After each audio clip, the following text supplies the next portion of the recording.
So last night I went to see Spider-Man Into the Spider-Man Across the Spider-Man universe full of Spider-Man, and I honestly liked it a lot. And I obviously expected myself to like this film a lot. If you know me, you know I love Spider-Man, and you know I love animated movies, and Into the Spider-Verse is one of my favourite animated films of all time, and probably my favourite Spider-Man film of all time.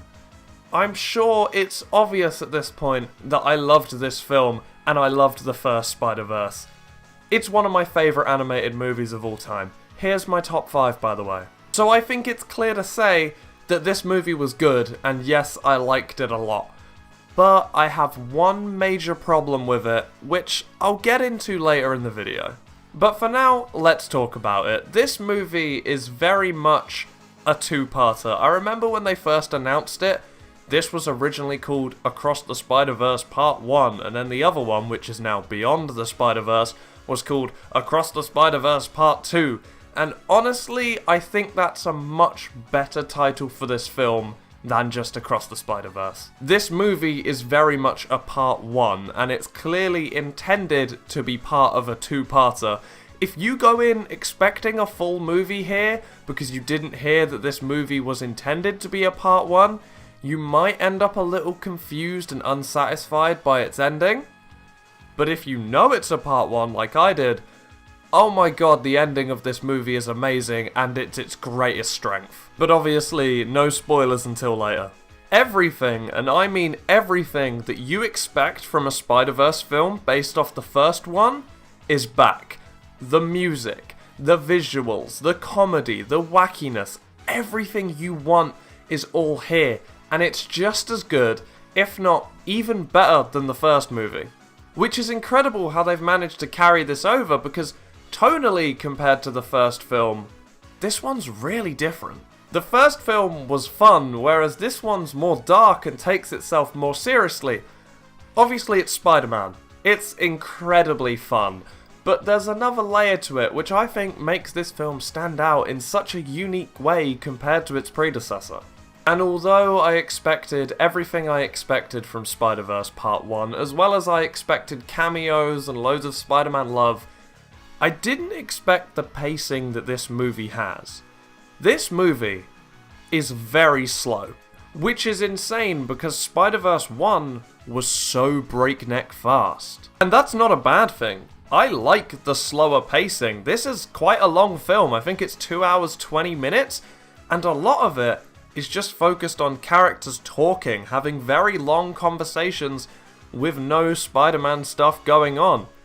And that's kind of what I like from a Spider-Man story. Because of this slower pacing, we really get to delve into Miles and his relationships and how he thinks and feels about every single situation he's put in. But unfortunately, because we're diving into Miles so deeply here, if your name isn't Spider-Gwen, we will spend less time with any other Spider-Person. Peter B. Parker is not in this movie as much as you think he is. Not that I find that really a problem. I honestly wouldn't have been bothered if he wasn't in the movie at all. Spider-Verse as a series belongs to Miles, so he's the only character that I deem absolutely necessary to these films. Even if Gwen didn't show up, I wouldn't be bothered, but Gwen and Miles' relationship in this film is fantastic. I liked to see Peter B, and I'm glad he's here. I'm not complaining about his inclusion at all, but he really doesn't do a lot. What I'm trying to say is this movie is about Miles, and it's about Gwen. Pretty much every other Spider-Person is a side character.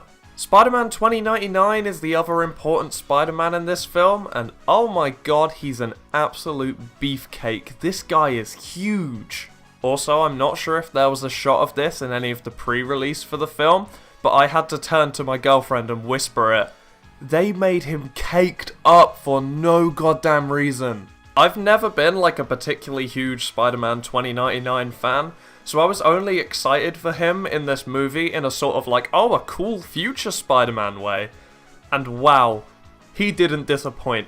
Bro is a savage and just looks so physically intimidating compared to every other Spider, and the way he moves is visceral and just savage. I love it. Just to quickly gloss over a few of the side characters, Spider-Man India and Spider-Punk are like the Penny Parker and Noir of this movie. They're not in it too much, but when they are on screen, it's fun. Miles' parents actually have a bit to do and are very plot relevant, and it's always a pleasure seeing Miles' dad. He is such a dilf. And the Spot is featured a lot in the trailers, and oh my god, they made the Spot so cool. At first he's a joke, but then as he gets more powerful and the story goes on, there's like cosmic horror elements going on here. It is awesome. But now we're talking about side characters, I think it's time to talk about my one big problem with this movie. Skip ahead to this time if you don't want spoilers. Let's begin. So, Spider-Man 2099 is an antagonist in this movie. He's not particularly a villain, he's just an antagonist. He stands against Miles because what he believes is certain things are meant to happen, like Uncle Ben is meant to die, and his whole objective is making sure that these things called Canon Events that has to happen. And that's fine, because at the start of the movie we're told he has a small task force who make sure these events occur. Which is fine.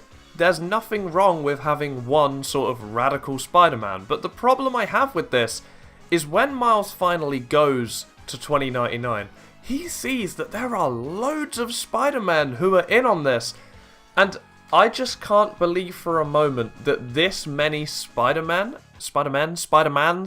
as someone who's this big of a Spider-Man fan, I don't believe that this many Spider people would agree to a single person dying. Yeah, maybe there's a few. There's a few Spider-Men that kill, there are some of them that are a bit morally grey, they can be here. But like, Insomniac Spider-Man makes a cameo in this film. I obviously do not think this is canon to the games. But in the games, if one person dies, this Spider-Man loses his shit. He doesn't want a single person to get hurt.